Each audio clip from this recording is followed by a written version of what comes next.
let's go to the last item, gold deals. That's we inherit an economy where we cannot, you see, over the years, Ghana gets dollars for the market, those who need dollars to go and import from three main sources: gold, cocoa, and oil.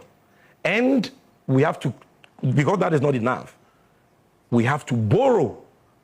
So you hear of something called Eurobond. That is government borrowing on the capital market in dollars. Just to get dollars for the market. You have to create debts to get dollars for the market. But we took over an economy where we could not even go on the capital market to borrow. Because the NPP had so borrowed that they could not pay, and we were locked out of the capital market. So you can't get Eurobond to bring dollars in. The IMF money, we got 3 billion every year, you're getting less than $1 billion. Cocoa that would have brought you $2 to $3 billion per annum, cocoa was going down. Oil that will bring you some dollars, oil production is going down, and oil prices were going down. The only thing you had was your gold.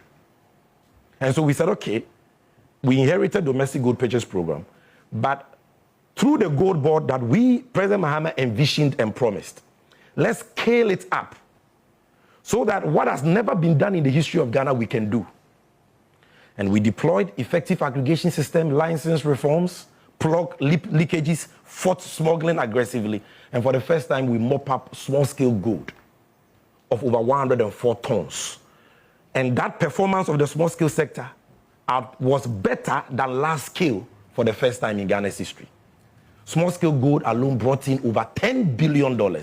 Large-scale brought in nothing close to $10 billion. Are you listening to me? Now, to be able to generate these dollars, the Bank of Ghana says there is a price. What is this price? I must buy the gold at the exchange rate at which gold is bought in Ghana.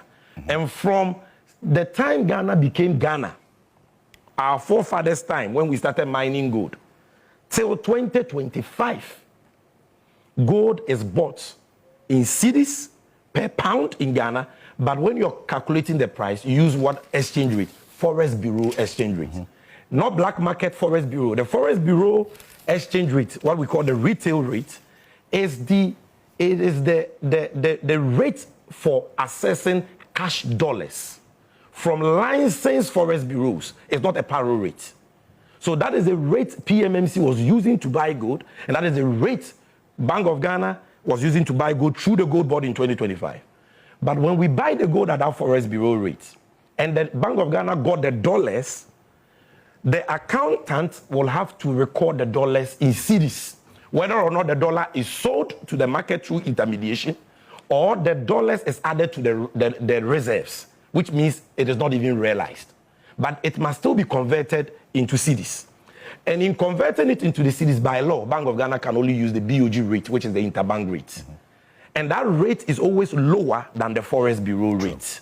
And you see, in 2024-5, not all, the cedi appreciated, and at a point in time, the gap between Forest Bureau rates and Bank of Ghana rate was 1 cedi, sometimes 1 cedi 50 pesos, sometimes 2 cedis. 1 cedi 80 pesos. So imagine that I am buying gold for the Bank of Ghana at a Forest Bureau of 14 cedis, because that, you can't go and tell a miner that ton gold, mama, may you see interbank. Or he doesn't know what interbank is. He knows the dollar rate at which, if he wants to buy dollars, he will get dollars from the Forest Bureau. Okay? So he will sell the dollar to you at Forest Bureau rate. But the Bank of Ghana accountant says, no, by law, I have to record it at a lower rate, which is interbank.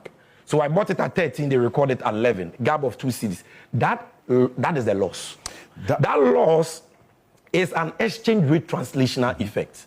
And it constitutes about 90% of the gold deal losses. Last week, we got to know, based on what the Bank of Ghana told us, that the rate gap, which you have just explained, that's the rate gap, constitutes, they say 83%. Per my analysis, and I'm discussing it with them, it's more than 90%. It's more than 90% the rate gap? Yes. So it is not because Obia Disika and somebody has mismanaged. But if you said that, okay, I won't buy it at Forest Bureau rate because I don't want to incur that exchange rate differential. I'll buy it at interbank rate. You just came into office. You just established the GoldBod. You have not even put out your policies yet. You think that we would have gotten 104 tons? No. So that is the cost. Then, of course, the Bank of Ghana says, because we don't have dollars coming in from anywhere and we are buying gold, let's use market incentives like what? Buy the gold at spot price. Because in 2021, we had an experience. We introduced a 3% tax on gold, withholding tax. And gold volumes collapsed by over 90%. We didn't get any gold. So Bank of Ghana, learning from that experience is, we won't buy it at a discount. We will buy it at 100% the cost. We will give the world market price, all of it, to the miner. Okay? And then the cost, like the shipment cost and the rest, we will take that cost. So it's the price the Bank of Ghana has to pay to generate over $10 billion without borrowing, because if they had borrowed, they would have incurred interest. See. And they would have created debt which they have to service every year. So even this alternative is cheaper than going to borrow $10 billion.